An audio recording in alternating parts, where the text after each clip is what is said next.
Johnson. This is going to be a book review. First off, I'd like to thank the Historical Ninjutsu research team, Anthony Cummins, Yoshi Minmai, and Shukrista for the contributions you have made, Stephen Nojiri, the contributions you have made, and anyone else that has helped translate and put into modern English all of the old school Japanese text that are from scrolls that are about or how to ninjutsu. Now, if you're wondering about this stack right here, the first thing I want to go over is Anthony Cummins. Great guy in general, but on a professional level, the mate has done his research, he's done his homework. This gentleman has traveled throughout Japan, gone all around the streets, to every museum, every person he possibly can, every collector, things like that. Yoshi Minmai, who is the translator of bringing really old school Japanese into regular Japanese, modern Japanese, which then can be translated to English. So it's a pretty long process that these people are doing to bring history to light, help preserve and save history. Can't get any better than that. So, Anthony Cummins, Yoshi Minmai, that effort there, just on foot, going about, doing the research, you know, eyes bleeding in libraries, things of that nature, appreciated. Start out with the first book. There is Shinobi Soldiers. There's a Shinobi Soldiers 1 and a 2. Both of them are just kind of to help get you guys quick thrown into the scene. You know, put yourself into Japanese time, the place, and it's kind of a quick throw into the subjects that he really wanted to get out of the way, such as shuriken, or also to help identify a lot of the stuff that we're going to be talking about and seeing in the rest of his research. Pretty good. Could have added a few more pictures. So after you give those a read, kind of catch up to the basic idea of what a ninja might be, things like that. It gets deeper. Now, this is pretty much my favorite out of all of the books written by Anthony Cummins. And this one is the one that was mainly worked on by Yoshi also. And that is True Path of the Ninja.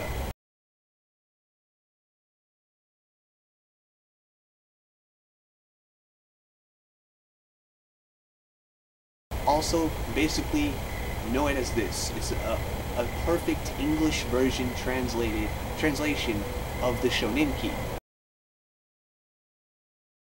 The Shonin-ki is basically a ninja scroll, a real rollout ninja scroll that's written on how to be a ninja.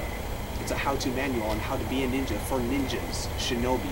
This book right here, superb. Superb ninja information. There's tools described, methods for light detection. Anything that you see in my past videos has pretty much come from the Shonin-ki. What I really like about this book are the excerpts after descriptions.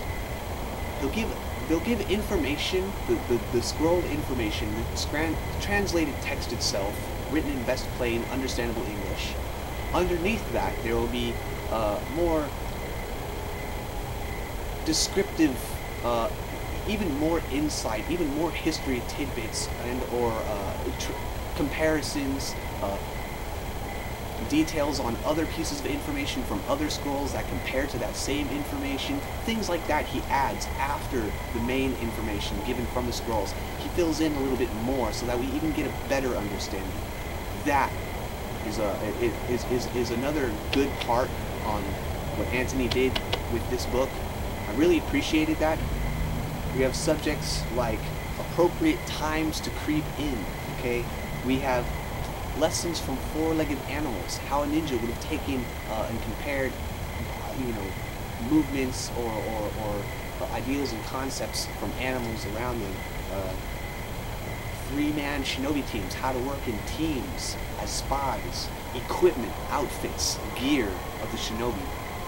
The Kaginawa grappling iron, the ninja grappling hook, is used to climb up or descend from a height to grapple or restrain or tie someone up, to lock a sliding door, and for many other purposes not mentioned here. Kuden. So, great information in this book. The Shoninki, also at the very end of this book, is an excerpt from the scroll of the Kotori Shinto Ryu, which is all about defense against a ninja. It's all about tips and tricks on how to prevent a shinobi from getting you. Also, great information. So right here you have actual translated ninja information scrolls. The third book, True Ninja Traditions.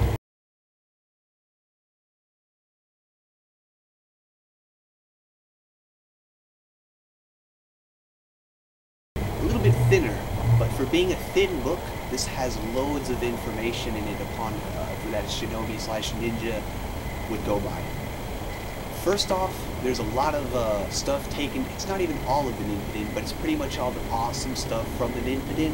Ninpiden is in here. Also, the Gunpo Jyoshu. Also not all of the Gunpo Jyoshu, but some of the more awesome things or information from the Gunpo Jyoshu is in here.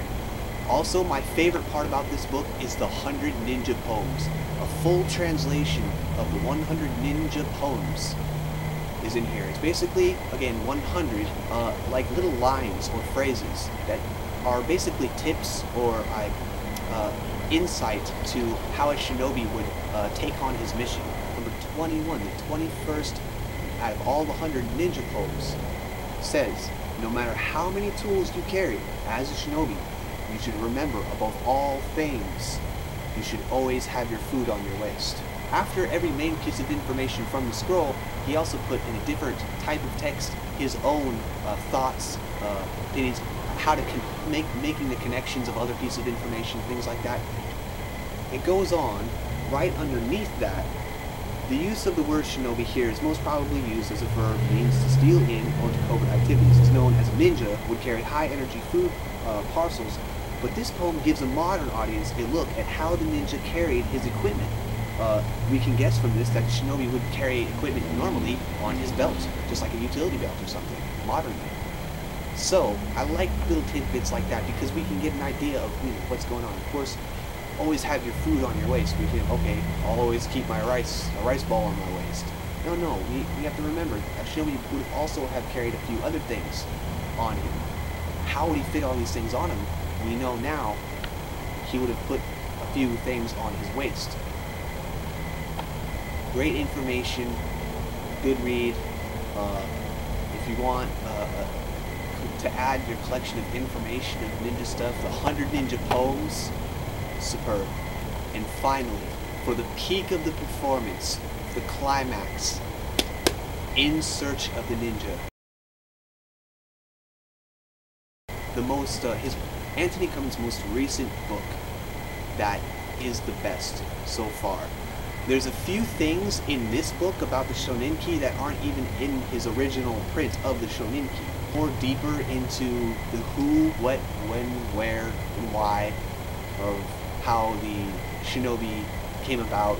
Famous places, the famous lands and places that ninja were alive when they were alive, and that is Iga and Koka. The Hattori Hanzo, again, the Hanzo and the Tori family. He does a really, really great job at describing, what role the Notori played within ninjutsu history, things like that. Things like mouth gags, silencing mouth gags, silencing your horse. There's a lot of silencing things in here. There's also a huge section on ninja magic, even if the history parts bore you. For the ninja tools and information, such as knockout powders, the climbing tools, all that kind of stuff. There's a time-telling tool that I just posted a video about, a time and distance bamboo tube with incense from here. Also, a very, very strong and good point that he covers here is the connection, the historical connection between the Chinese spy ship stuff and how what was taken from it and how the shinobi used it. That was also a very great thing covered in this book that I enjoy. This picture. If you're wondering, this isn't the whole picture. This is just a small part of the actual picture. Here's the real picture.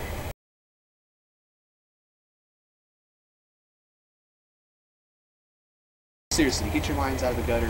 What we're focusing on is the tools. You see the saw there? Being, the saw to break into windows and such. The lantern, seeing in the dark. And as you see in the picture, again, he's peeking in on some people that, they don't even realize he's there. They're doing their thing.